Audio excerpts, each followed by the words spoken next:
Ese profesor.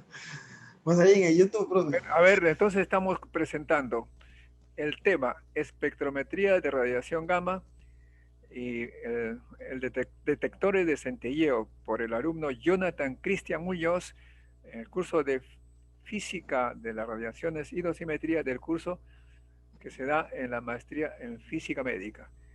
Jonathan tiene la palabra. Muchas gracias, profesor. Bueno, ante todo, muy buenas noches con usted, profesor, y con mis demás compañeros y público en general.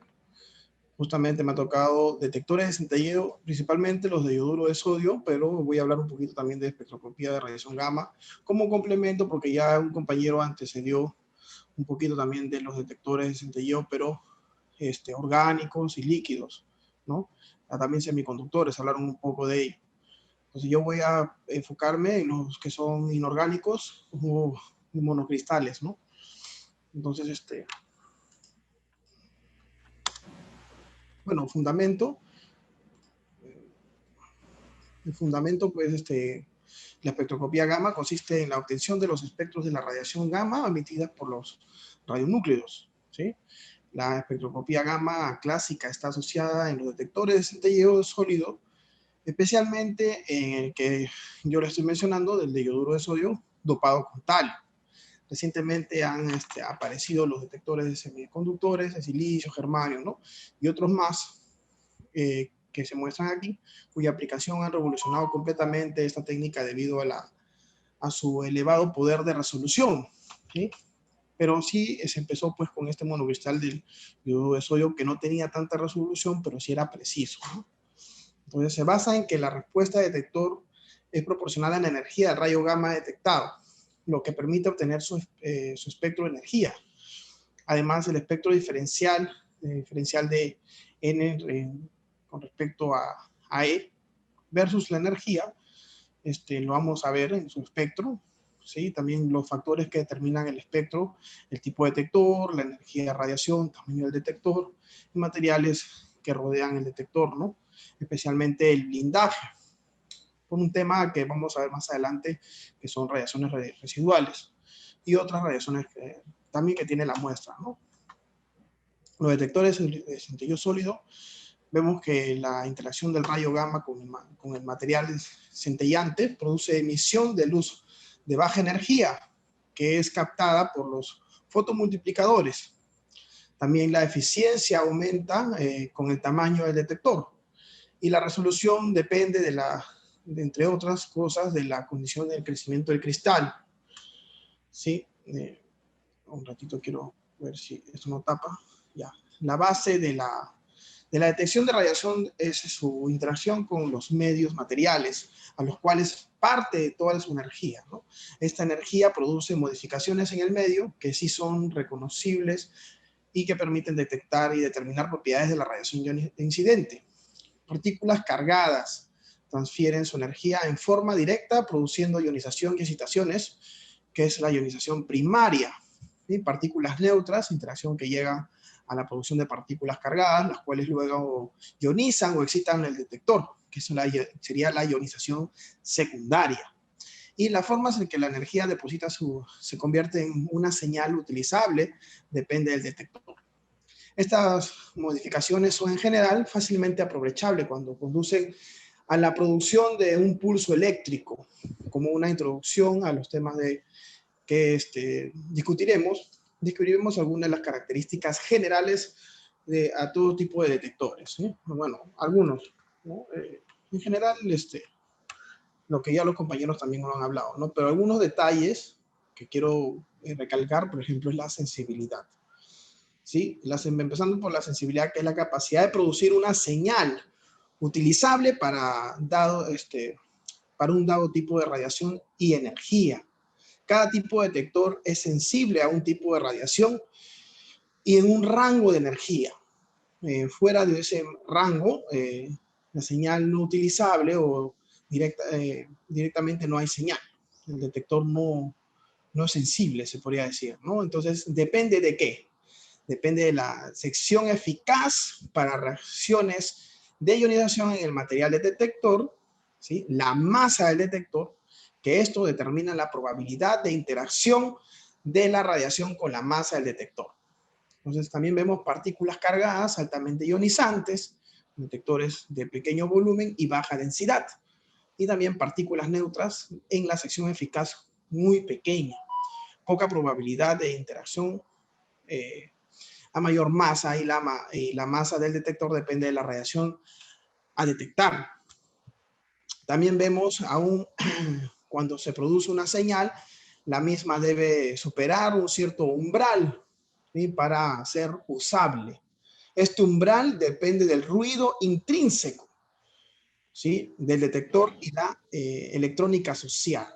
¿Sí? Esta parte es esto del ruido intrínseco es muy importante, ¿no? El ruido intrínseco es las fluctuaciones de la corriente o voltaje salida. ¿Sí? Siempre que están presentes, aún no cuando se exponga al detector a radiaciones. ¿Sí? La señal debe ser mayor al ruido electrónico y al fondo de la radiación que rodea el conjunto de muestra detector. Eso lo sabemos cuando hacemos un estudio de impacto ambiental. Hay una radiación de fondo. El material que rodea el detector también es importante. Puede cambiar la energía o la dirección de la radiación incidente, haciendo que la misma no llegue al volumen sensible del detector. Por ejemplo, si el detector está recubierto de una capa metálica, las partículas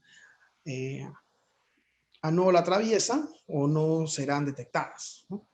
El blindaje del conjunto muestra detector permite anular el nivel de radiación externa.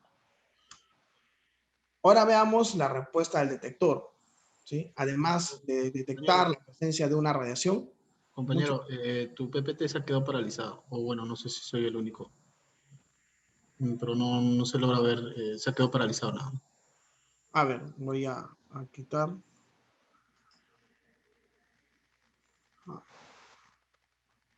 A ver.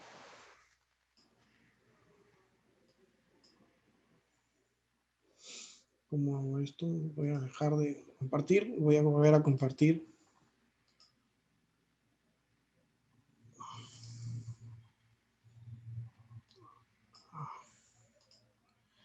¿Se ve? Respuesta del detector. ¿Se ve? Sí, sí se ve. Ya, un favor. Muchas gracias. A ver si me pueden... voy a pasar a la siguiente diapositiva. Digo siguiente para ver si es que no... Te aviso cualquier cosa. Sí, muy bien, gracias. Dale. Entonces, veamos, respuesta del detector. Además del detector, la presencia de una radiación. Muchos detectores son también capaces de proveer información acerca de, por ejemplo, la energía de la radiación. La cantidad de ionización producidas en el detector es proporcional a la energía cedida en el volumen del detector. Si la radiación incidente es totalmente absorbida, la cantidad de ionización da una medida de la energía de la radiación incidente. La salida de un detector de naturaleza eléctrica es un pulso de tensión. La cantidad de ionización se refleja en la carga eléctrica contenida en este pulso. Si la forma del pulso no cambia de un evento detectado a otro, ¿no? La cantidad de ionización, o sea, la energía incidente, se refleja en la altura de este pulso.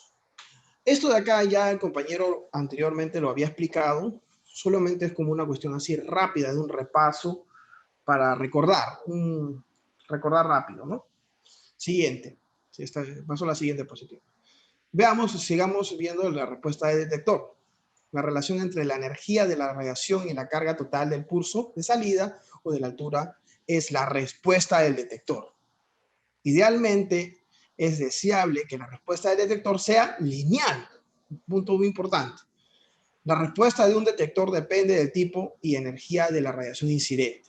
Que un detector tenga una respuesta lineal para un tipo de partícula o energía no implica que siga siendo una respuesta lineal para otra partícula o energía. Entonces, sigamos viendo pues aquí, vamos a ver ya justamente ese pico, ¿no? Esa gaussiana. Entonces sigamos con la resolución de energías.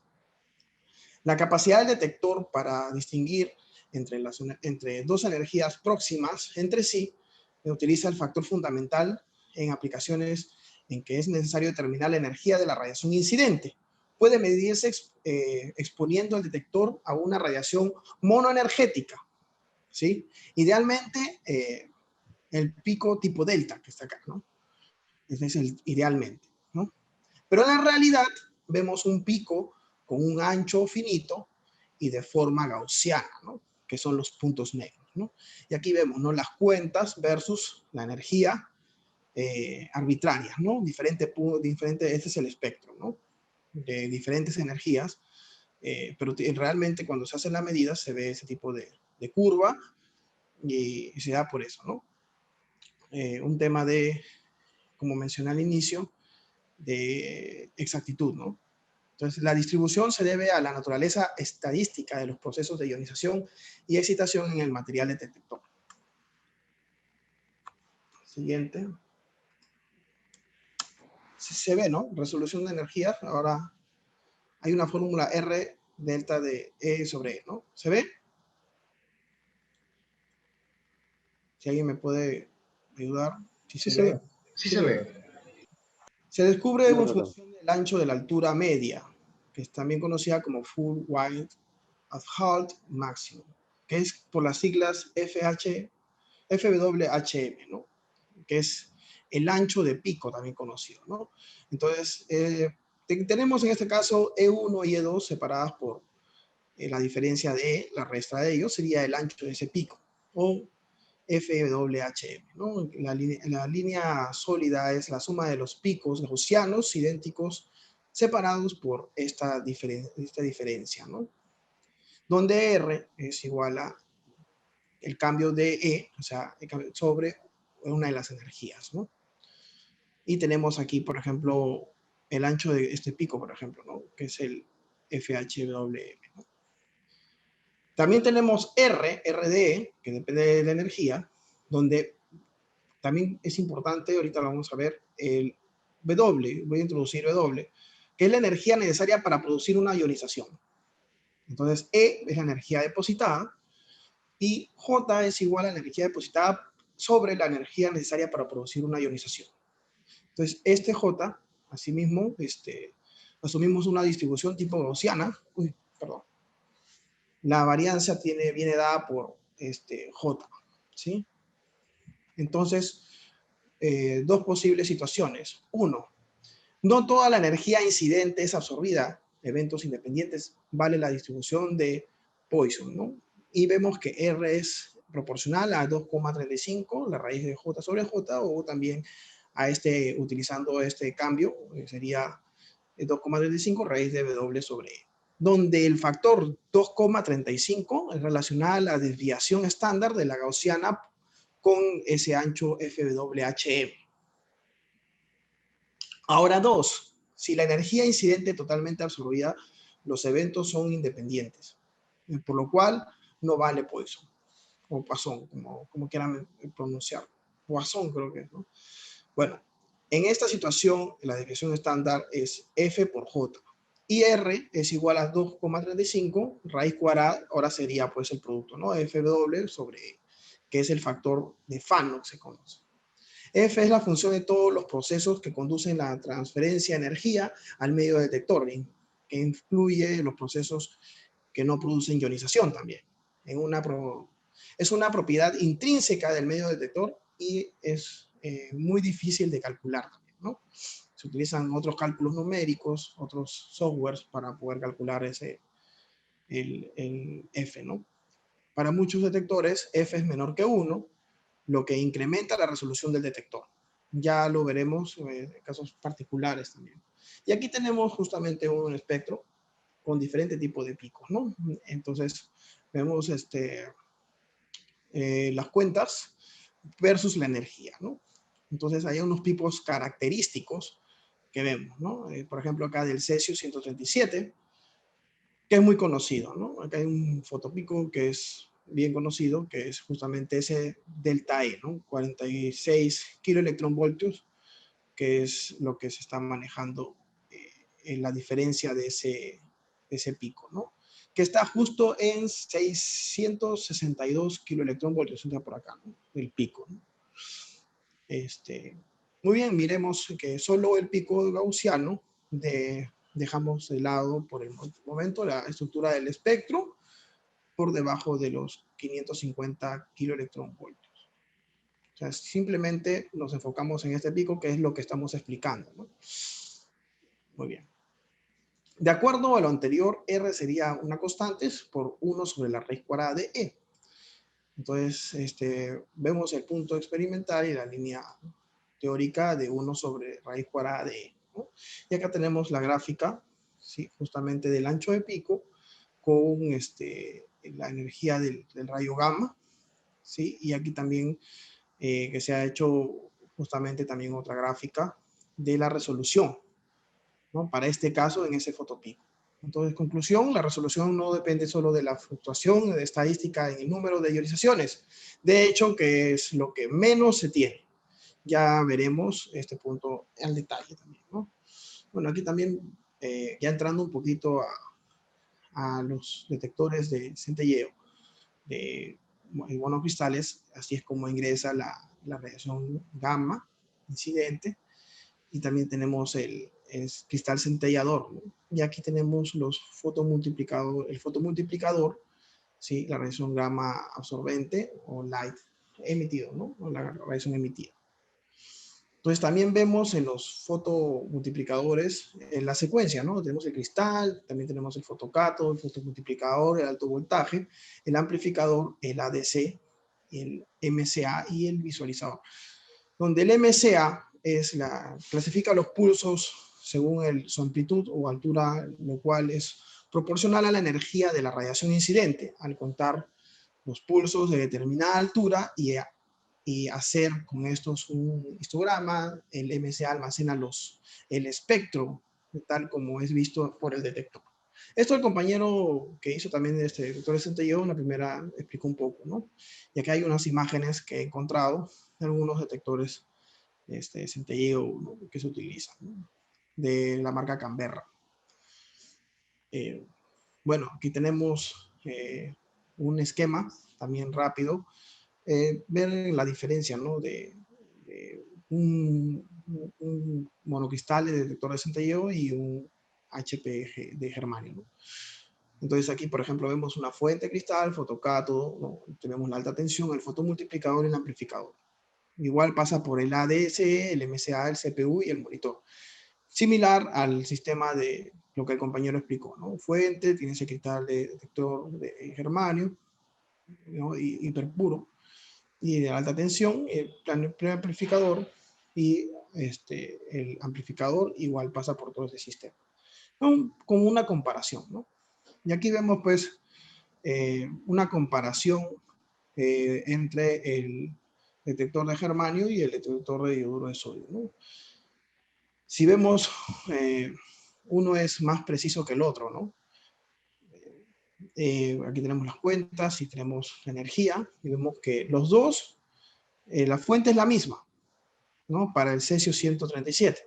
Pero si se dan cuenta, en el de germanio es un poco más fino en los picos, ¿no? Pero te da el de yoduro de sodio, es mucho más preciso en ese cambio de energías de las cuentas, ¿no? Te da más la variación. Entonces, veamos el proceso de detectores. En el efecto, bueno, esto ya hemos visto con las clases del profesor. Lo voy a pasar rápidamente, solamente es como una referencia.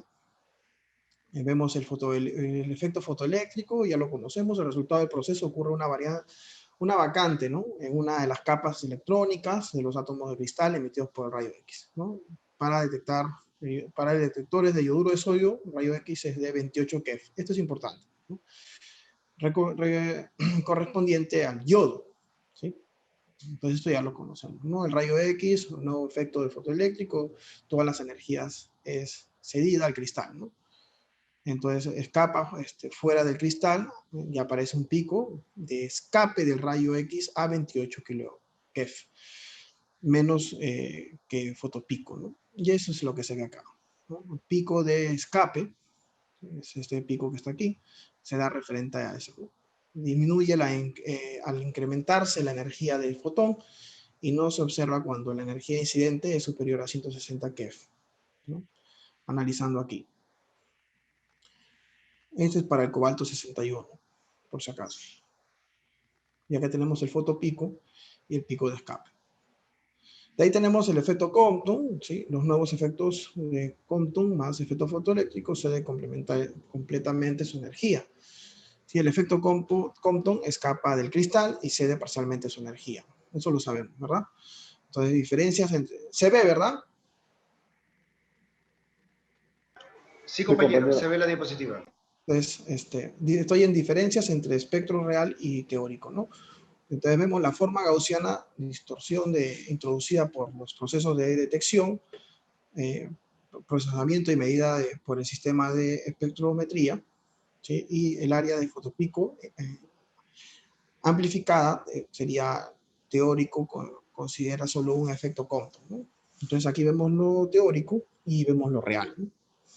Justo para... Bueno, acá están los canales que también es relacionado a la energía, ¿no? Y ese es el número de cuentas. Entonces vemos aquí la curva real y esta sería la curva teórica, ¿no? Y vemos el borde de Compton, ¿no? Debido a la baja probabilidad de radiación de muy baja energía, abandona el cristal, ¿no? Y la correspondiente a la máxima energía que puede depositar un rayo gamma en una única interacción Compton dentro del centellador. Y se determina como energía máxima es igual a energía gamma sobre 1 más 1 sobre 4 veces la energía gamma, ¿no? Con la energía gamma en MEF. Produciendo los pares, eso también lo hemos visto. El proceso se puede ocurrir solo si la energía incidente es mayor a 1,02 MeV, ¿no? Eso lo conocemos. Se produce para un poco más altas energías, ¿no? La energía cinética de las partículas sería energía gamma menos 1,02 sería MEV, ¿no? Se observa que cuando la energía de la radiación gamma es superior a los 3 MeV, ¿no? Entonces, el electrón producido cede su energía a los electrones del cristal y por lo tanto su efecto se asuma al Compton continuo. Y el positrón colisiona con un electrón y este proceso es de aniquilación dando lugar a dos fotones, ¿no? Un gamma de 0,51 MeV cada uno que salen en direcciones opuestas, eso lo sabemos. Si ambos fotones se absorben dentro de un cristal, su efecto se suma al fotopico. Y si uno de ellos se escapa del cristal, el pico de escape simple en 0,51 MeV menos que el fotopico. Si ambos escapan del cristal, entonces el pico de escape doble es en 1,02 MeV menos que en el fotopico. Entonces, esto es para guiarnos con el espectro, ¿no? Cuando veamos. Estos fenómenos dependerán de una gran medida del tamaño y la geometría del medio sensible, así como da lugar a donde se produce la aniquilación. Y es lo que tenemos aquí, ¿no? Vemos aquí el doble pico, doble escape, el pico de un escape y el pico de full energía, ¿no? Un fotopico de aniquilación. Y aquí vemos esta baja sería por los múltiples eventos o efectos Compton que se da aquí, ¿no? Es esta caída. Entonces, esto nos da para poder reconocer, ¿no? De qué se trata estos picos, ¿no? Vemos después el espectro que el espectro reflejará las diferencias de interacción que ocurre en el volumen del detector. Entonces, la estructura del espectro dependerá de cada interacción, o sea, de la sección eficaz para cada proceso, que a su vez depende de la energía del rayo gamma y del Z del material del detector. Entonces, aquí tenemos la fuente, por ejemplo, el cesio 137, ¿sí? Que decae, ¿no? Con 2 betas, y al bario 137, ¿no? Entonces, vemos aquí en un detector de germanio, vemos su pico bien definido, ¿no? En cambio, bueno, acá tengo una comparación. También encontré un detector de orgánico, centellador, y su pico tiene esta forma. Y también en la comparación con el de germanio y el de yoduro de sodio. Entonces aquí, por ejemplo, si se dan cuenta, el fotopico en el de germanio es bien definido, ¿no? O sea, casi como el ideal, ¿no? Pero te da muy poca información. En cambio, el de yoduro de sodio, esa sería la palabra, la información es mucho más precisa, por más que no nos dé un pico tan preciso, ¿no? Entonces, la información es excelente, ¿no? Sabemos que hay varios procesos aquí, por ejemplo, Compton continuo, podemos sacar más información, ¿no? Y así se va a encontrar en otros espectros más, ¿no? De gamma. Aquí, por ejemplo, también encontré de Ignacio 99M, que se utiliza mucho para tomografías de contraste, ¿no? Que el compañero también Paniagua habló un poco. Y aquí he encontrado también justamente esto, ¿no? Su fotopico, su ancho de pico es de 4,7 kef con una resolución o un porcentaje de 3,4% de error, ¿no? Y aquí del centellador de yoduro de sodio de 18.3 kef con un porcentaje de 13.1 en el ancho de pico, ¿no? Y comparándolo con el que el compañero hizo, el de germanio, si se dan cuenta, aquí hay más información, pero el de germanio, de frente al fotopico, ¿no? Es mucho más, la resolución es mucho más precisa, pero la información es mínima, ¿no? Los dos tienen su peculiaridad, ¿no? O sea, son importantes en sí. Uno te da información de qué cosa sucede en el proceso y en cambio el otro simplemente de frente a los picos característicos, ¿no? Ahora veamos la eficiencia, ¿no? La eficiencia, ¿se ve la eficiencia, compañero? Correcto. Sí se ve, ¿no? Sí, sí se ve. Sí se ve, compañero. Ah, ya, gracias. Bueno, la eficiencia del detector se refiere a la eficacia de un sistema detector para convertir la radiación incidente en señales útiles del detector. Si la fuente emite de eventos por unidad de tiempo y la eficiencia del sistema es eta, entonces el número de eventos detectados por unidad de tiempo, R, es eta por D, ¿no? Eta es el número de eventos registrados sobre eventos emitidos por la fuente. Esa es la función de la geometría del detector y la probabilidad de interacción en el volumen sensible del mismo. Más que todo, como mencioné hace un momento, el R y todo eso también lo puse aquí para poderlo entender mejor, ¿no? En general, es deseable entonces maximizar la eficiencia del detector, de modo que la tasa de conteo sea máxima con una mínima actividad. ¿Sí? La eficiencia se puede factorizar en dos términos, la eficiencia geométrica y la eficiencia intrínseca. ¿Sí? Muy bien, tenemos la eficiencia geométrica, la radiación en una fuente radiactiva puntual se emite en función isotrópica, ¿no? Entonces, misma intensidad en todas las direcciones, a una distancia R de la fuente emisora de rayos gamma, y la radiación emitida pasa a través de la superficie de la esfera imaginaria de área 4πr².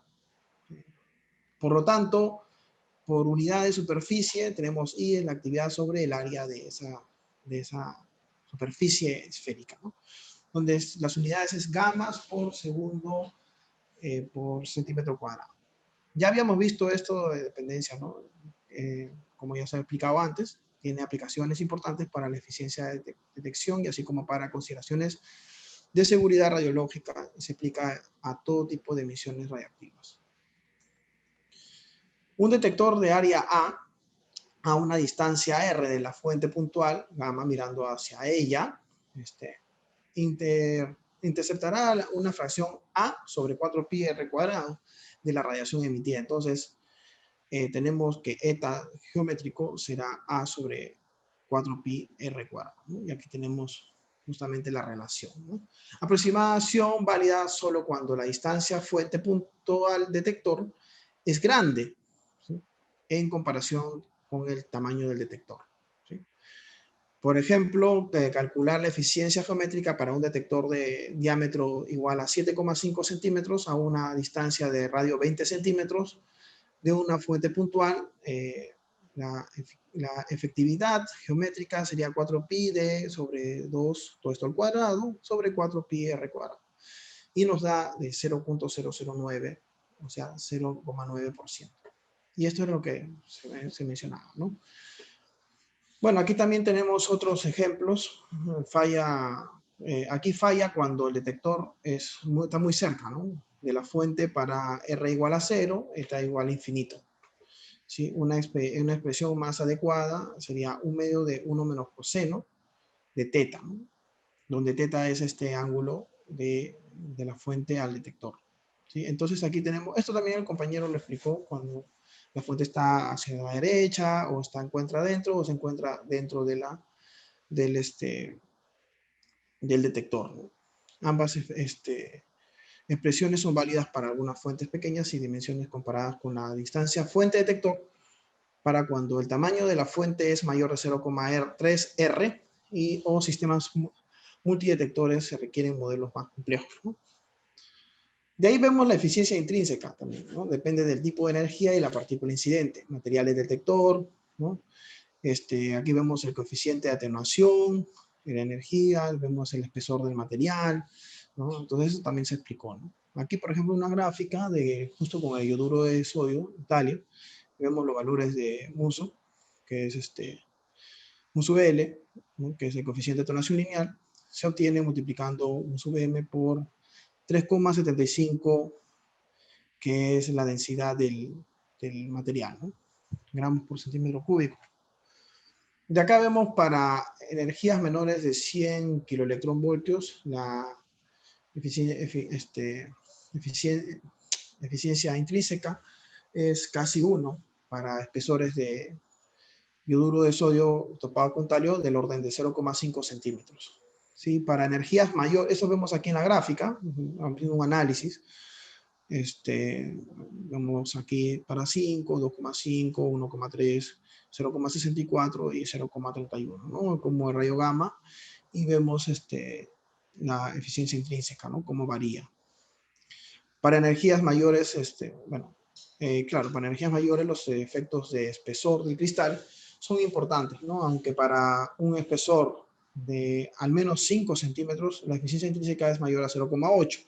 Para energías en el rango de interés de medicina nuclear, ¿sí?, es importante esto, ¿no? Para partículas cargadas en general, la eficiencia intrínseca es del orden de 1 o más alto, como vemos aquí, ¿no? Aún con detectores de pequeño volumen. La eficiencia es más importante en el caso de partículas neutras, ya que la probabilidad de interacción en este caso es mucho menor. En este caso, las dimensiones del cristal detector se vuelven fundamentales, ya que se requiere de masa importante para obtener una buena probabilidad de interacción. Hasta aquí se ha ocurrido que todos los que interactúan, todos los detectores que interactúan producen una señal utilizable. Sin embargo, en ciertas aplicaciones no son utilizables. Por ejemplo, en algunas aplicaciones que se hace uso de selectivos de energía, como se registran solo en los rayos gamma asociados a la interacción de la fotoeléctrica, como conocida como fotopico, desbaratando aquellas señales originadas en la interacción Compton, ¿no? La fracción de interacciones que producen la señal de salida se denota por F minúsculo. Que también lo pongo en rojo porque es importante, ¿no?, esta fracción de interacción. Esta fracción asociada al fotopico se denomina fotofracción. Veremos su importancia en la próxima, acá, en la próxima. De aquí también tenemos una comparación igual de la fotoacción y de los fotopicos y del rayo gamma. Bueno, esta expresión se ha asumido en todos los rayos que atraviesan el espesor de la superficie, independiente del punto de la superficie del mismo que lo alcanza, ¿no? Aquí vemos la eficiencia intrínseca es igual a 1 menos justo esta fórmula que ya la habíamos visto, y acá vemos la fuente y el detector, ¿no? Entonces vemos, para estos rayos, la distancia recorrida es menor al espesor, si se dan cuenta, ¿no? Por ejemplo, aquí, ¿no? Hay menos eficiencia. Aquí la distancia recorrida es mayor al espesor del detector y hay mayor eficiencia. Y aquí el espesor del detector coincide con la trayectoria recorrida, ¿no? Entonces, la distancia recorrida es mayor al espesor del detector, menor eficiencia. Eso es importante. El efecto de borde, que está relacionado, ¿verdad? Siempre se habla de esto. Dependiendo de la geometría, del arreglo, justamente si es cilíndrico, si es forma de un rectángulo, de una moneda, ¿no? Eso es importante, ¿no? La geometría del arreglo fuente-detector y de las características geométricas del mismo. El efecto de Cambia, borde. por favor, no se ve tu lámina. Ya voy a dejar de compartir y volver a compartir. Yo sí lo observaba.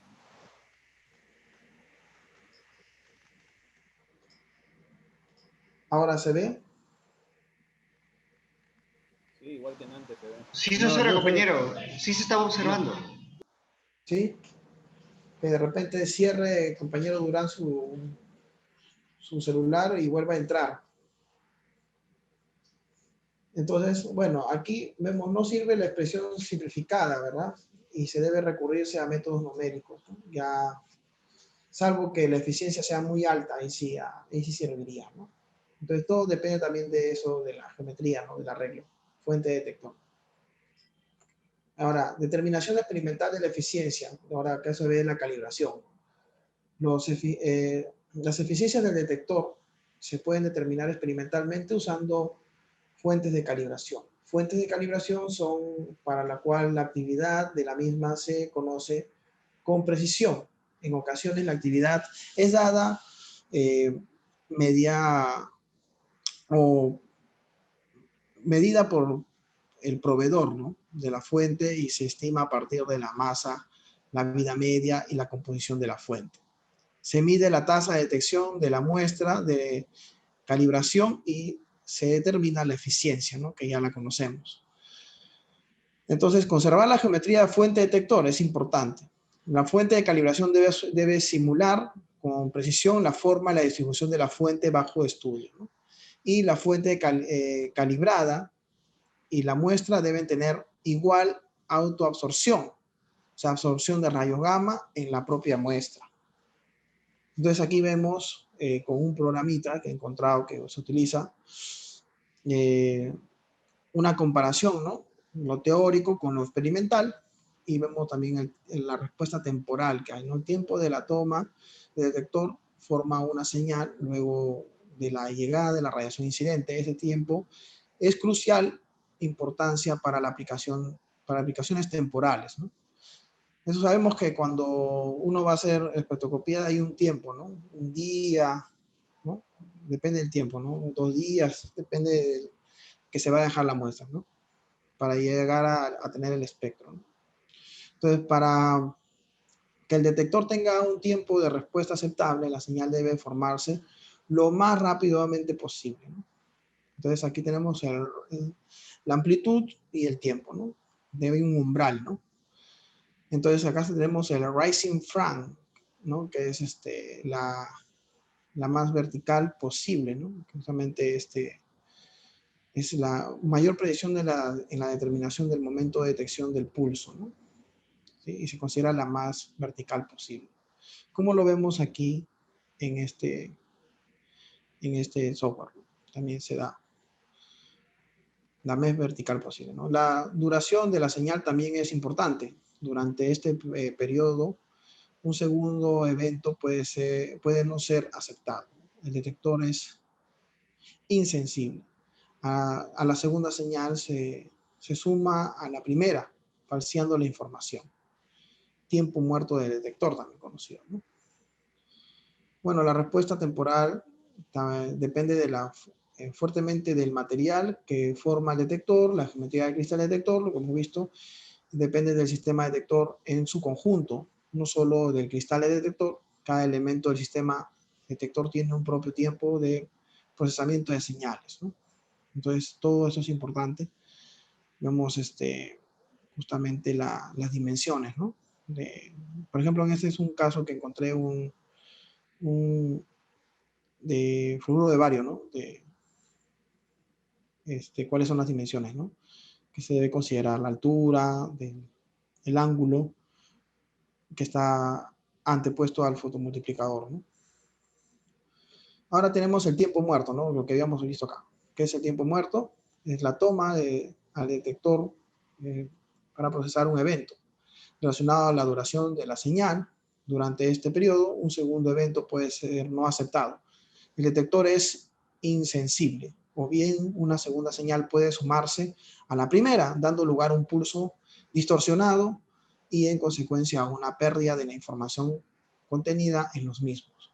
Estos efectos limitan la cantidad del evento detectable por unidad de tiempo. Para evitar los efectos generados por el tiempo muerto, el contagio se debe de mantener lo más bajo posible para la probabilidad que dos eventos se produzcan en una diferencia temporal menor al tiempo muerto que sea baja, ¿no? Supongamos que el tiempo muerto para cada evento detectado esté el mismo para cada evento, ¿no? Dos casos generales: el tiempo muerto no es extendible, no paralizable. Si un segundo evento durante el tiempo muerto, tau, introducido por el evento precedente, este segundo evento es ignorado, ¿no?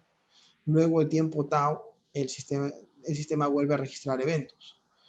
Entonces aquí tenemos justo, ¿no?, el tiempo muerto no extendible y el tiempo muerto extendible, ¿no? Y vemos los contadores escalimétricos y sistemas de analizadores de altura de pulso que responden al modelo, ¿no? También supongamos que el tiempo muerto para cada evento detector es tau, el mismo para cada evento. Dos casos generales, ¿no? También. El tiempo muerto extendible si un segundo evento durante el tiempo muerto tau del evento procedente se adiciona al tiempo muerto, aunque no sea contado, ¿no? Cuando la radiación ionizante pasa a través de la materia, interactúa con átomos y moléculas, transfiriéndose energía, ¿no? La transferencia de energía da lugar a dos efectos: ionización y excitación. Ambos procesos están involucrados a la detección de la radiación, aunque algunos detectores predominan la ionización y en otros la excitación. Entonces aquí vemos la probabilidad de absorción de la radiación gamma por cualquiera de estos procesos. Menores a 300 keV predomina el efecto fotoeléctrico. Mayores a 300 keV predomina el efecto Compton. Mayores a 3 MeV comienza a hacer significado a la producción de pares, ¿no? Ya eso lo conocemos, esta gráfica es conocida para nosotros. Y tenemos también el tamaño del detector, ¿no? El aumento de la probabilidad de absorción, eso también lo acabo de mencionar, y efectos debido al medio que rodea el detector, ¿no? Ahora veamos la producción de los rayos en el blindaje, el efecto rebote o dispersión, y el efecto de radiación de aniquilación, ¿no? Producción de rayo X en el blindaje: los fotones gamma producen efectos fotoeléctricos en el plomo del blindaje. Los rayos X característicos del plomo 72, que son de este plomo 72, del plomo son 72 keV, ¿no? Siempre se va a ver ahí en esta energía que está relacionado justamente al blindaje, ¿no? Para evitarlo, hacemos un recubrimiento del blindaje con materiales de Z menores como el cadmio y el cobre, ¿no? Y aumento de las dimensiones del blindaje, ¿no? Efecto rebote o dispersión. También vemos los fotones gamma que tienen interacción Compton con los átomos del blindaje y salen rechazados con una energía menor. Aparecen bandas de entre los 200 y 300 kiloelectronvoltios que incluyen dos variables, ¿no? Un número atómico del blindaje y las dimensiones del blindaje. Entonces aquí vemos una gráfica, ¿no?, que está relacionado, estos picos están relacionados al blindaje, ya sea de hierro, de 6x6 milímetros, o plomo también de 6x6 milímetros, o también blindajes esta curva está relacionada a blindajes de plomo de 32x32 milímetros. Entonces, dependiendo del blindaje que se utilice, vamos a tener estos tipos de crestas, ¿no? Entonces, aumentando el Z disminuye el efecto de rebote, y aumentando el tamaño del blindaje también disminuye el efecto de rebote. Radiación de aniquilación también es importante porque aparecerá también en el espectro, ¿no? La formación de los pares del blindaje ¿sí? Va a aparecer, puede distorsionar, ¿no? Entonces eso se va a ver, se puede confundir, ¿no? Con algunos fotopicos característicos, ¿no? Entonces, cuando son mayores a 1,02 MEF, aparecen el fotopico en 510 KEF y disminuyen la eliminación de las cercanías del detector de los materiales de alto Z. Bueno, ahora también vemos efectos especiales en la respuesta del detector, el Benstralu, efectos del detector de detección de positrones y efectos de suma por coincidencia o por azar, ¿no? Entonces vamos a ver rápidamente cómo se ve lo de Benstralu. Si la muestra emisora de beta y radiación beta es frenada por el detector, ventana y blindaje y se emite radiación X continua. Entonces vemos aquí, ¿no? El número de canales y el número de cuentas, ¿no? Y acá vemos para el plomo, Plutón, para yodo, 93, y vemos el espectro continuo de 0 a un E máximo, ¿no? De la radiación beta. Presentes también en la mayoría de las muestras, pues casi todos los emisores gamma son emisores beta, ¿sí? Entonces acá vemos por Bren-Stralu en 1,54 MEF y un pico de 1,21 MEF, ¿no? Para minimizarlo, o sea, se usa absorbente de bajo Z, ¿no? Poliestireno, berilio o aluminio, ¿no? Cambio de la cima Compton a costa de la disminución del fotopico, ¿no? Y también tenemos el efecto suma, que debido al tiempo finito de respuesta del sistema aparece pico que se suma a las energías de las diferentes relaciones gamma. Dos tipos de efecto suma, ¿no? Suma por coincidencia y una suma por azar. La suma por coincidencia es el decaimiento beta, seguido frecuentemente por la emisión de dos radiaciones gamma.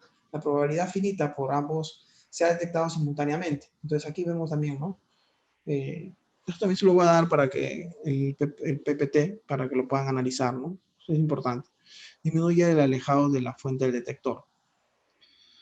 Y la suma por azar para fuentes de alta intensidad, la probabilidad de dos radiaciones gamma cede su energía en el mismo tiempo del detector, ¿no? Influye la velocidad del conteo del detector. Entonces aquí vemos también cómo cambia, ¿no? Algunos parámetros característicos en el detector, tamaño de la geometría, bueno, ya hemos visto, eficiencia, la relación entre bueno, también lo hemos visto, el poder de la resolución, también está relacionado al ancho del fotopico, ¿no? Como una cuestión rápida de repaso, y las series radiactivas naturales, de los más de 2000 nucleidos conocidos al presente, solo un poco más de 10% son estables, ¿no? 271, siendo el resto inestables, radionúcleos, ¿no? Estos presentes de 1 a más etapas de decaimiento hasta alcanzar un nucleido estable, ¿no? Todos los elementos con Z mayores a 83, B, que es unidad radiactiva, son radioactivos, ¿no? De ellos, solo 3 presentan tiempo de vida media suficientemente largo como para toda la vida todavía existir en la naturaleza, siendo punto de partida las 3 series radioactivas naturales, ¿no? El torio para el radio y el actinio, ¿no? Que decaen a plomo.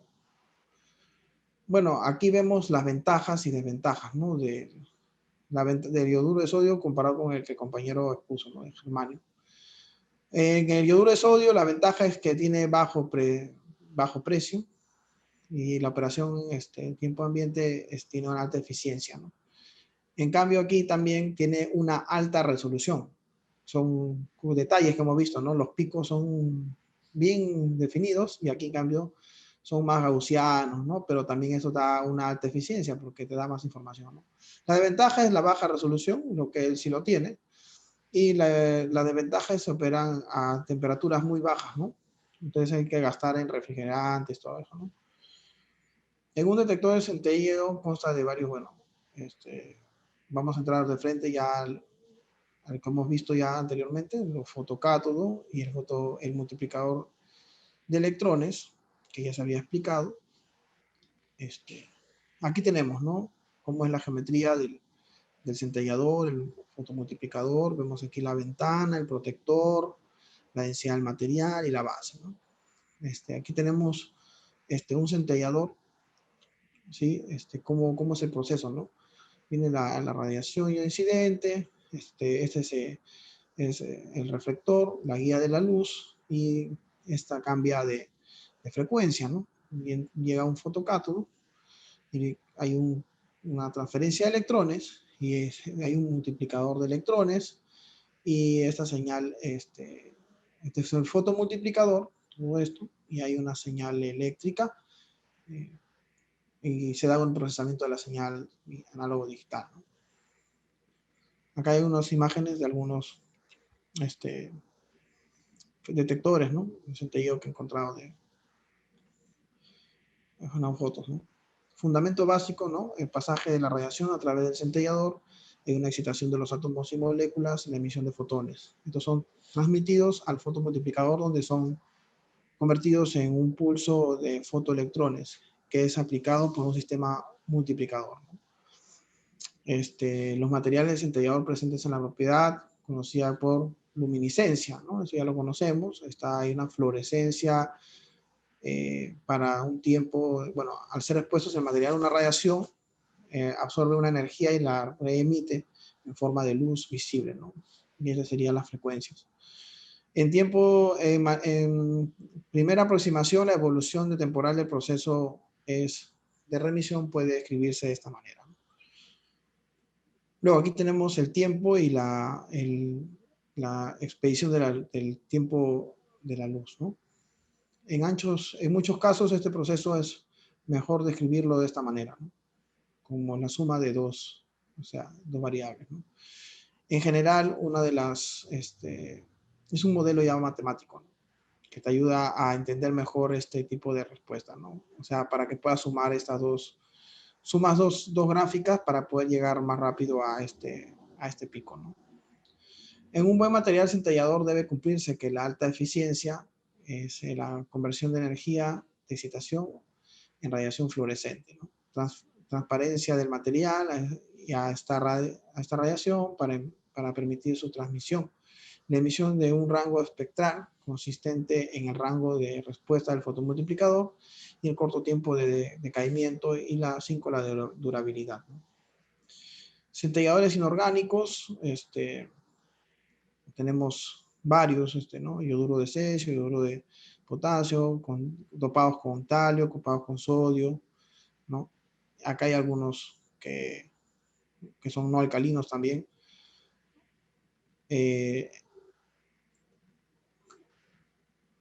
Bueno, esto no debería estar, se me ha pasado.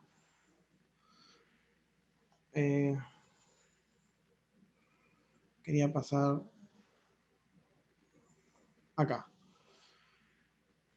Comparación entre centelladores, ¿no? Principales diferencias entre los centelladores orgánicos es la densidad, el número atómico efectivo y el tiempo de respuesta y decaimiento. Acá hay algunos datos, ¿no? El tipo, la densidad, los fotones característicos, el tiempo de caimiento y el lambda máximo, ¿no? El costo, las propiedades mecánicas y resistencias mecánicas a la radiación son otros factores que determinan las aplicaciones de cada tipo de centellador.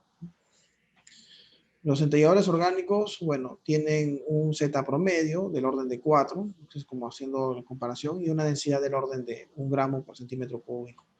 Y los inorgánicos presentan Z efectivos grandes y densidades mayores, ¿no? Bueno, aquí ya para entrar a la materia, el centellador de yoduro de sodio.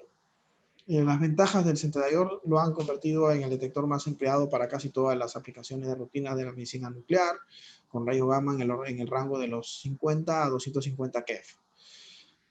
Los cristales de yoduro de sodio son centelladores a temperaturas de nitrógeno líquido, 77 Kelvin, y se vuelven eficientes a temperaturas ambientes en el agregado de impureza con talio, ¿no? Por eso se le dopa.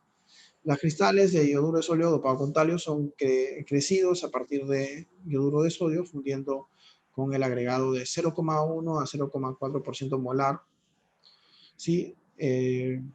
Y los cristales de tamaño relativamente grande se crecen en hornos bajos, bajo condiciones de temperatura cuidadosamente controladas. Por ejemplo, cristales con cámara gamma usan cristales de yoduro de sodio con talio de 30 a 50 centímetros de diámetro por 1 centímetro de grosor.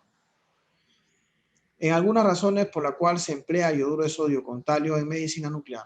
Vamos a ver. Uno, es relativamente denso.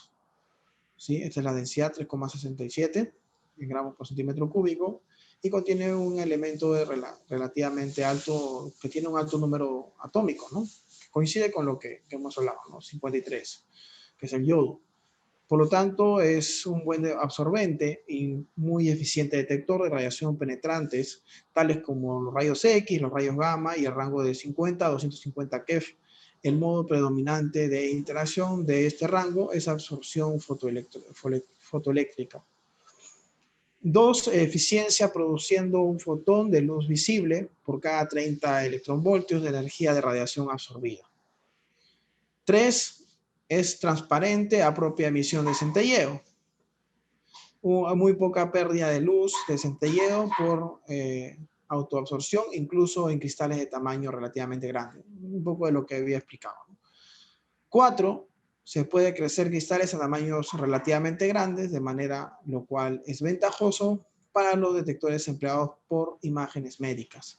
5, la longitud de ondas de los fotones emitidos coinciden con las regiones de respuesta máxima de los fotocátodos del tubo de los fotomultiplicadores, que ya lo veremos, ¿no? Algunas ventajas. El cristal es bastante frágil, desventajas, ¿no? Es bastante frágil y se fractura fácilmente por tensiones mecánicas y térmicas.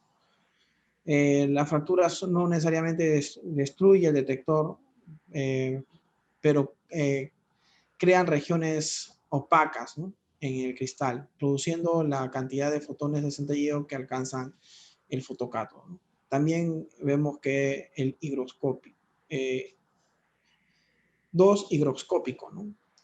También vemos 3, para energías encima de 250 keV, el mecanismo predominante de interacción es interacción Compton y se requiere mayores volumen de yoduro de sodio con talio para una eficiencia de detección adecuada. Otros tipos de detectores tienen ventajas sobre los detectores de yoduro de sodio en ciertos aspectos, ¿no? Por ejemplo, los detectores gaseosos son más baratos, pero tienen una eficiencia menor.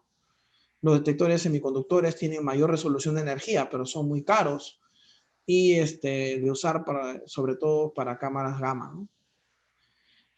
El germanato de bismuto, que lo tenemos aquí, de un uso común en un tomógrafo PET, debido a la excelente eficiencia de detección a 511 keV, ¿no? Y también vemos de otros tipos de detectores, tenemos el ortosilicato de lutecio, ¿no? Difícil aprenderse el nombre, pero acá lo tenemos, ¿no? Pero siempre lo vemos, LUSIO, ¿no? Algo menos eficiente que el bismuto de germanio para 511 keV, pero tiene mayor salida lumínica y es más rápido, ¿sí? que el otro, ¿no? Respuesta temporal rápida. Y el LSO es muy caro, ¿no? LSO ¿no? Y difícil de crecer también. Tiene alto punto de fusión. Veamos el fotomultiplicadores, ¿no? La intensidad de la luz producida por los centelladores es muy baja, unos cientos a unos pocos miles de fotones por rayos gamma de energía a lo largo de 70 a 1000 kiloelectronvoltios que interactúan, ¿no? En los primeros días de la física nuclear era común emplear los centelladores, ¿no? Cuando hemos visto cursos de bueno, yo que he visto en el curso de nuclear, hemos visto esto, ¿no? Características de partículas observando y contadores, observando justamente los contadores, ¿no?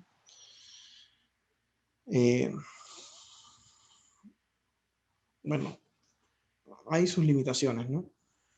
El fotomultiplicador convierte la luz emitida en el centellador a una corriente eléctrica, ¿no? Eso ya también se ha explicado. Aquí un poquito más de unas imágenes que cómo sería el proceso, ¿no? Vemos aquí el tubo fotomultiplicador. Aquí tenemos el primer dínodo, ¿no? Donde se va a multiplicar el metal, blindaje magnético, y el fotocátodo, la interacción que se, bueno, eso lo vamos a ver después. Los fotones visibles, aquí vemos, ¿no? El reflejo, el metal centellador y el rayo gamma que ingresa directamente, ¿no? Y se da todo este proceso, ¿no? Como ya lo expliqué. Aquí también otra imagen rápida, ¿no? Ya vamos a acabar. Igual, ¿no? Tiene este tipo de imagen, ¿no? También el compañero lo explicó cómo se fotomultiplica, ¿no? Tenemos la ventana, el rayo gamma que ingresa, el fotocátodo, ¿no?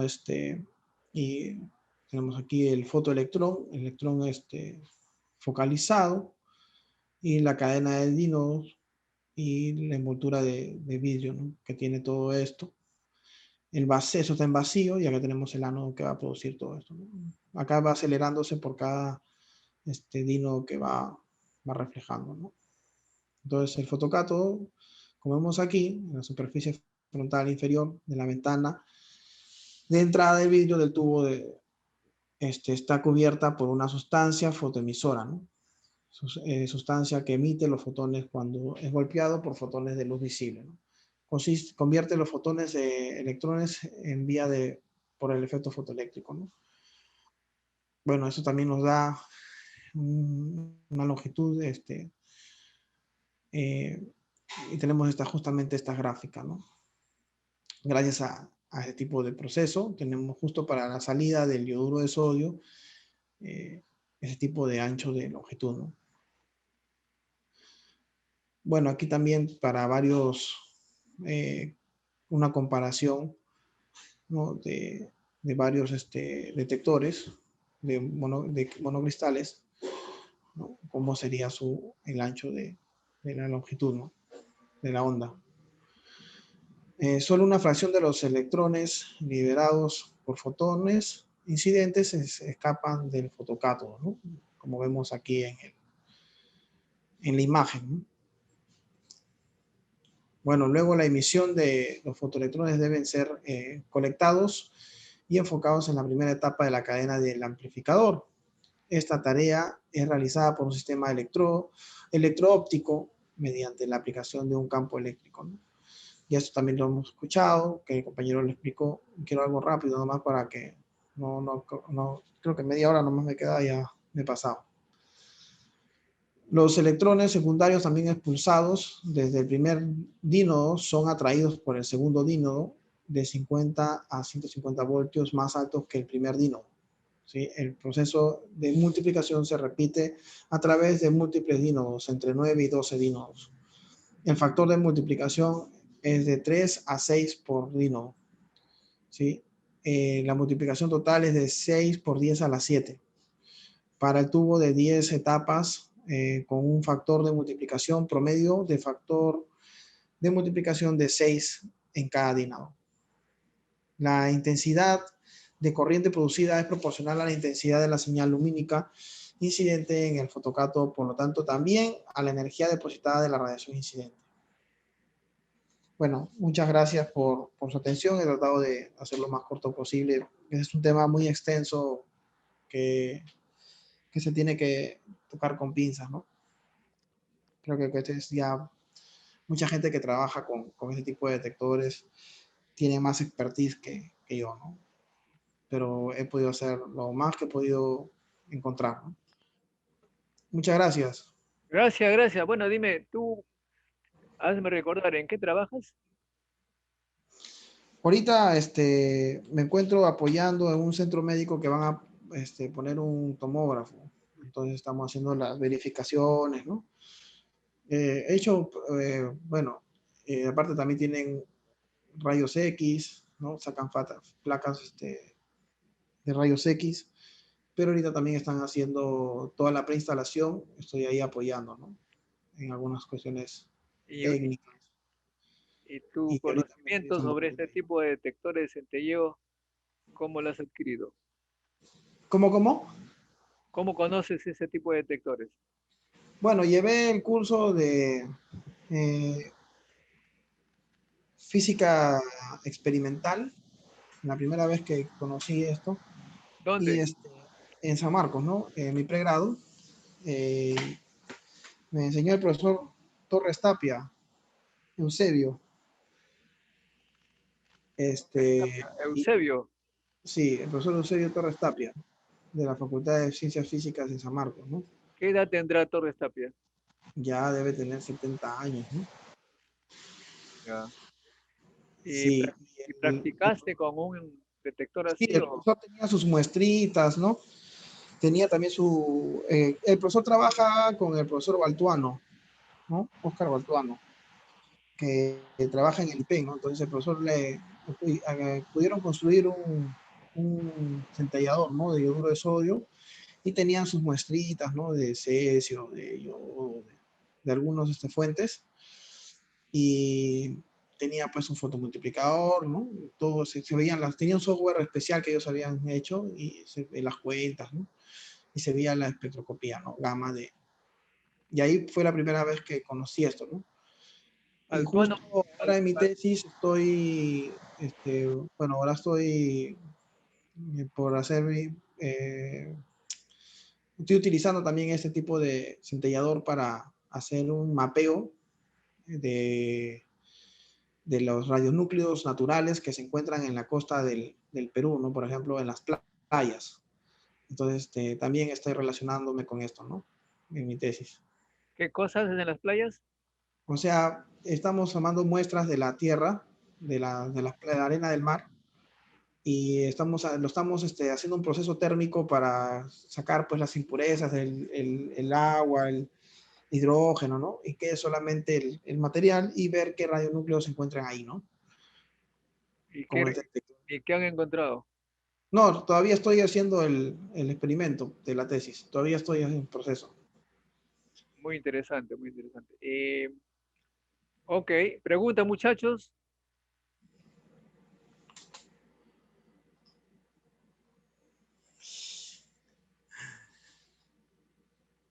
Parece que han comprendido todo o no han comprendido nada. Que el compañero David Guarachi ya explicó bien, profe. Si no, yo he sido un poco para reforzar nomás algunos detalles que no explicó él, como una suma, ¿no? A ver, Yo tengo una pregunta, profesor. adelante. Compañero, ¿cuál es la eficiencia común o normal en la que trabajan los detectores de yoduro de sodio o en general todos los detectores de centelleo? Bueno, como expliqué, hay diferencias, ¿no? Porque la eficiencia, lo voy a mostrar.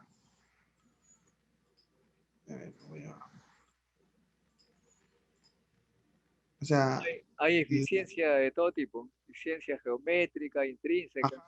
lo que expliqué, ¿no? La eficiencia geométrica, y eso tiene que ver, por ejemplo, con la temperatura, ¿no? Y te va a dar las definiciones de los picos más ideales, ¿no? En cambio, el de yoduro de sodio te da un relieve donde hay varios procesos que se dan, ¿no? Efecto fotoeléctrico, efecto Compton, te da más información. En cambio, en los de germanio hiperpuro, por ejemplo, se frente el fotopico, ¿no? Entonces es un poco difícil entender qué otros efectos hay ahí, ¿no?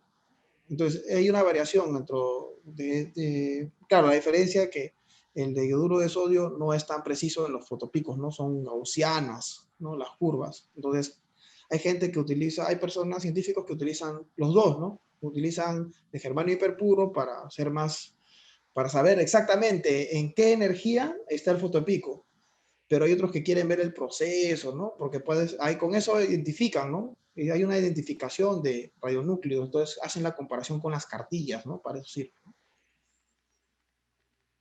A ver, a ver, a ver. Supongo por un momento que llega un solo rayo con una energía precisa, uno solo.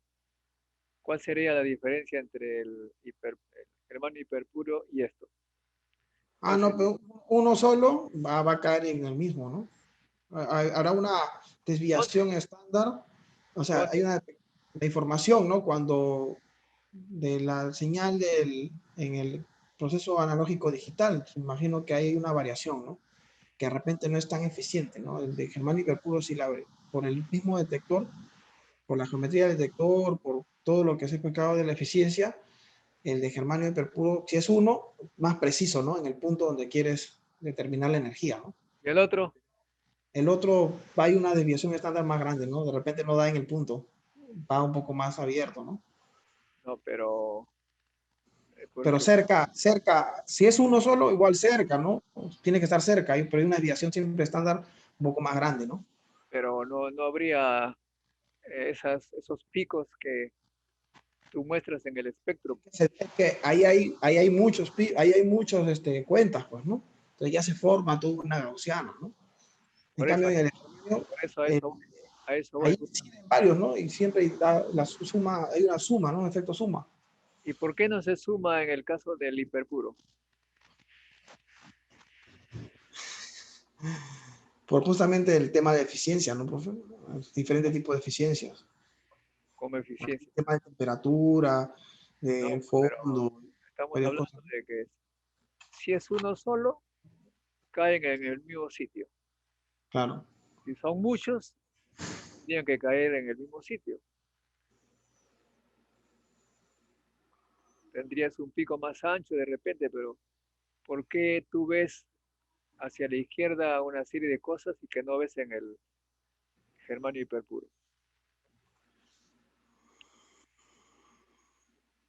claro. En el, bueno, cuando hay por el tipo de detector, ¿no? Por el mismo tipo del detector, ¿no? Ya sé que es el tipo del detector, sino cuáles son las interacciones, por qué ocurre ese fenómeno. Porque si tú me dices que un pico en el hiperpuro sería ¡tac! En un lugar, pero en el otro, ligeramente a la izquierda o a la derecha, un montón de rayos monoenergéticos tendrían que caer más o menos allí, ¿no? Pero tú muestras que a la izquierda hay toda una información, dices, una información que no la ves en el hiperpuro. Eso es lo que no está Ah, muy claro en tu exposición. claro. Parte también es por el tiempo muerto, ¿no? Bueno, ¿alguien tiene una respuesta?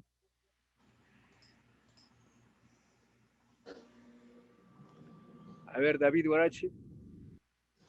Ahí está el maestro. Doctor, también podría ser porque la resolución también es distinta de cada material. No, pues la resolución, ah, lo que pasa es que estamos hablando de dos cosas diferentes, ¿no? Eh, Jonathan dice que si tú tienes un hiperpuro, sale exacto el pico, o sea, mide la energía exacta. Con el centelleo no es exacto, cae al lado, ¿no? Entonces, pero si tú haces muchos eventos, tendría que salir el fotopico, llamado fotopico. ¿Por qué no se ven los otros en el hiperpuro?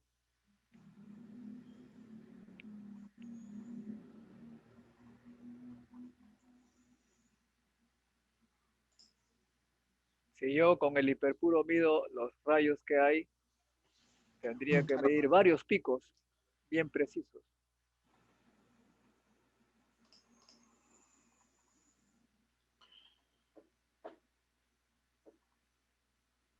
No sé si Claro, se... sí, sí, doctor, podría darse de que en el hiperpuro, quizás tiene su número atómico es un poco más grande y absorbe de mejor forma la energía que se le incide. Entonces podría ser que convierta mejor esa energía en luz, que es lo que va a entrar al fotomultiplicador y va a tener netamente un pico totalmente convertido con la mayor cantidad de energía, pues tendría ese pico. En cambio, si es otro material, no va a ser tanta esa conversión y va a tener como una especie de, como una gama de luz, ¿no? O sea, no va a ser solamente una luz brillante, sino un poco, quizás atenuada, y esa va a ser que uno pueda ver una cierta distribución gaussiana. A ver, David Guarachi, que es el experto maestro, que directamente de China, Profesor, buenas noches. Bueno, yo creo que por la física que hay detrás de un detector de germanio que permite medir con mayor eficiencia toda la radiación que incide sobre él, va a generar que haya menos factores externos como recombinaciones y demás, haciendo que si va a ingresar una radiación de una única energía, esta se lea en el rango de energía que es y se va a ver en la gráfica un solo pico. En cambio, en el detector de centelleo, por su física van a haber otro tipo de fenómenos, llámese recombinaciones y demás, que van a hacer que en la parte de la izquierda aparezcan supuestos formas similares a picos que en realidad no son, ¿no? Como si son picos. ¿Dónde se han producido esos picos? ¿Esas son radiaciones que vienen de fuera? No, me refiero a que usted indicó que iba a ingresar una radiación con una energía monoenergética, ¿verdad? Así es. Entonces, teóricamente en ambos detectores debería haber un espectro en el cual haya un único pico en la radiación, en la energía que corresponde a la radiación incidente. Si no, usted comentaba que por qué en el detector de centelleo aparecería a la izquierda algunas formas que en el detector de semiconductor no aparecían. Y yo lo razonaba con que habían fenómenos de recombinaciones y demás que el detector de centelleo iba a mostrar y en el detector semiconductor no. Ya, o sea que usted está diciendo que son reacciones dentro del detector. Exactamente.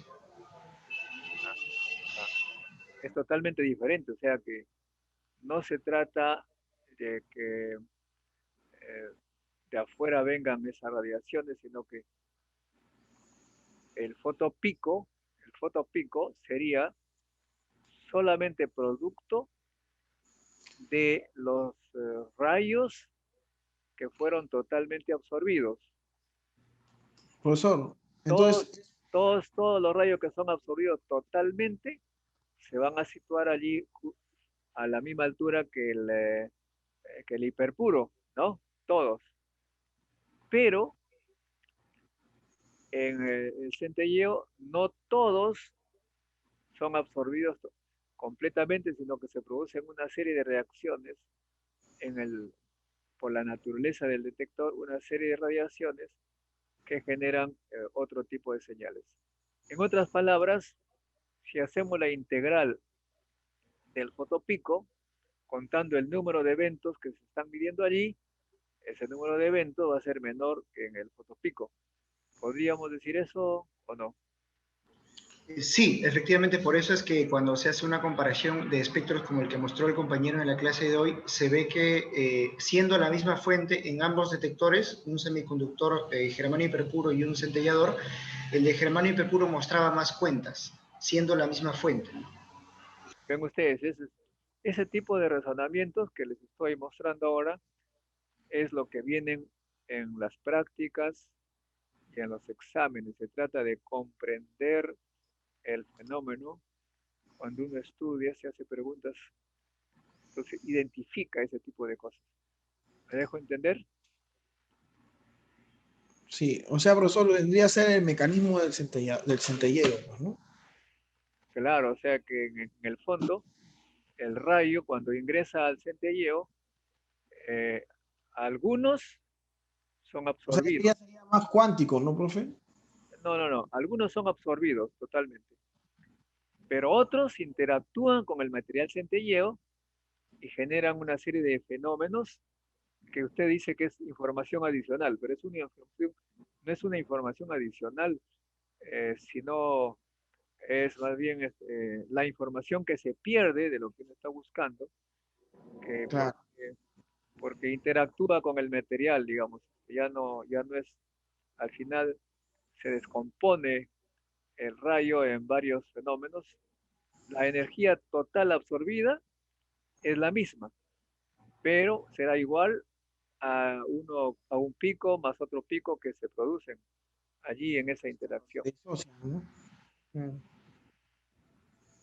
¿Está bien? Sí, profe.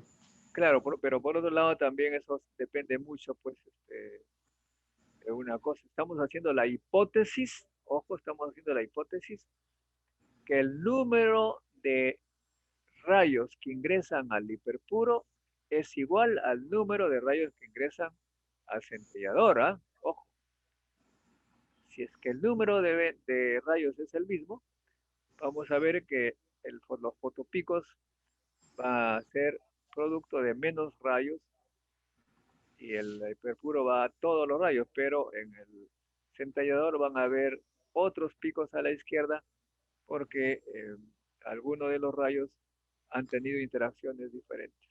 Bueno, preguntas. Un momentito que voy a abrir la puerta que están sacando la basura. Un momento, por favor. Profesor, ¿alguien más va a exponer? No, ya vengo, ya vengo. No, sigan preguntando, ¿ah? ¿Otra pregunta?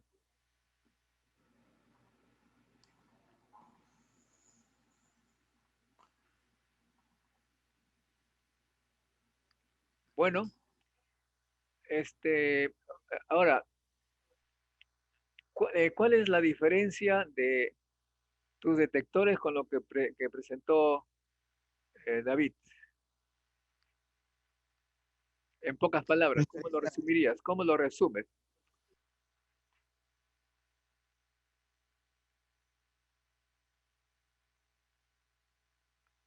¿A Jonathan? Bueno, yo presenté una tabla, ¿no? Yo te pregunto que me lo describas en palabras. El de germanio tiene alta resolución, ¿no? En cambio, el dioduro de sodio tiene alta eficiencia. Estamos hablando del centelleo. ¿Quién otro presentó centelleo? Guarachi.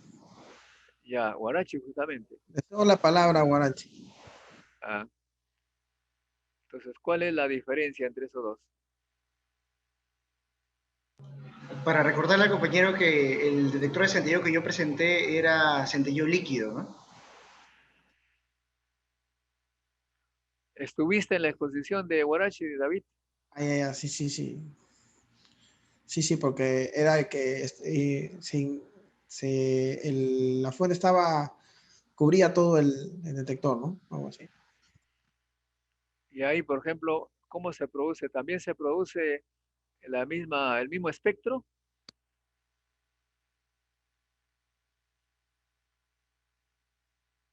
¿Se puede explicar de lo mismo que hay picos a la izquierda, etcétera? No, se aprovecha, hay una mayor eficiencia, ¿no? Por la geometría que... No, pero la forma del espectro es el mismo. Tiene que ser similar, ¿no? ¿Qué dice David?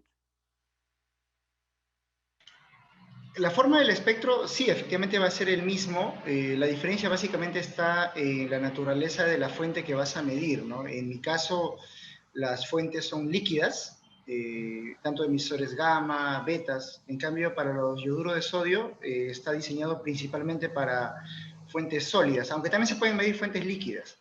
Pero básicamente el centelleo líquido tiene la ventaja de que como puede trabajar con una solución en la cual la fuente radiactiva va a estar 100% inmersa en un cóctel de centelleo que va a ser lo que va a ser medido en el detector, ¿no? O sea, la eficiencia geométrica aumenta drásticamente en un detector de centelleo líquido, ¿no? O sea, tú me dices que la fuente está ¿cómo? No entiendo. ¿La fuente de radiación está dentro del líquido? Sí, se crea un cóctel de centelleo en el cual la fuente radiactiva, que es una fuente líquida, se mezcla con un solvente y se mezcla con unos aditivos que magnifican la eficiencia de detección. Y el otro más bien son fuentes externas. Exactamente, ¿no? Es una fuente sólida que se inserta dentro de una geometría y el detector de centelleo puede ser un pozo, puede ser un tubo, o sea, pero la fuente es externa siempre al detector, ¿no? ¿Y para qué se aplican, por ejemplo, los líquidos? Yo no trabajo con fuentes líquidas, pero tengo entendido que, por ejemplo, en el laboratorio de IPEN utilizan un detector de centelleo líquido para poder medir emisores betas de muestras de agua, por ejemplo, sobre los cuales se quiere hacer un descarte de presencia de algún tipo de material reactivo. Básicamente es medición radioambiental, ¿no? Ajá, o sea, para muestras líquidas. Sí, sí, los detectores de centelleo líquido es para medir muestras líquidas. Ya, o sea, pero si yo, por ejemplo, pongo este líquido pegadito a al yoduro de sodio, ¿qué pasaría? También se puede medir, de hecho sí se hace. Justo yo trabajo con un detector de centelleo sólido, trabajo con un yoduro de sodio, entonces a veces llegan muestras ambientales como por ejemplo una empresa X que exporte leche, por ejemplo. Ellos nos envían una muestra láctea en su envase, en una lata, y eso se inserta dentro del detector de yoduro de sodio, que es una forma de pozo.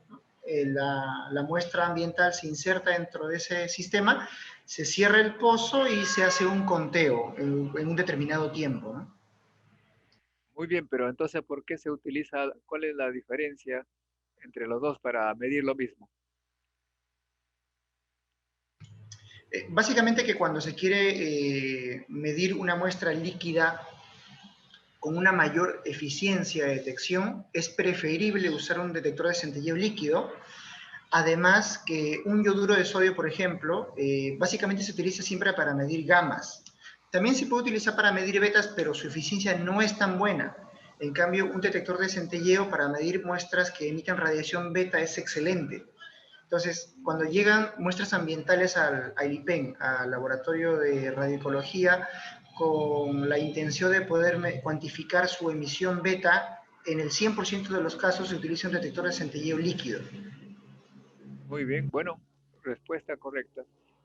Ese tipo de cosas tienen que, por favor, a todos les digo, ese tipo de cosas tienen que leer, estudiar, no solamente aprender, digamos, cómo funciona, etcétera, sino esas características, ¿no? Y, por ejemplo, eh, ¿por qué tengo yo que usar estos hiperpuros? ¿Para qué me sirven?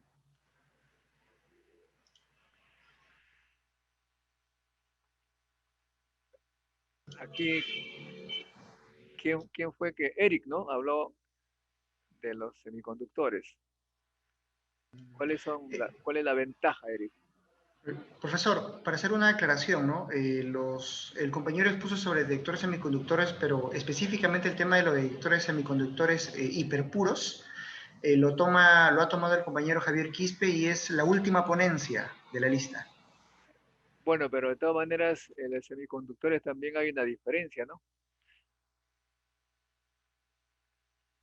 Sí, doctor, de semiconductores es más que todo es para lo que es bajas energías. ¿Para qué?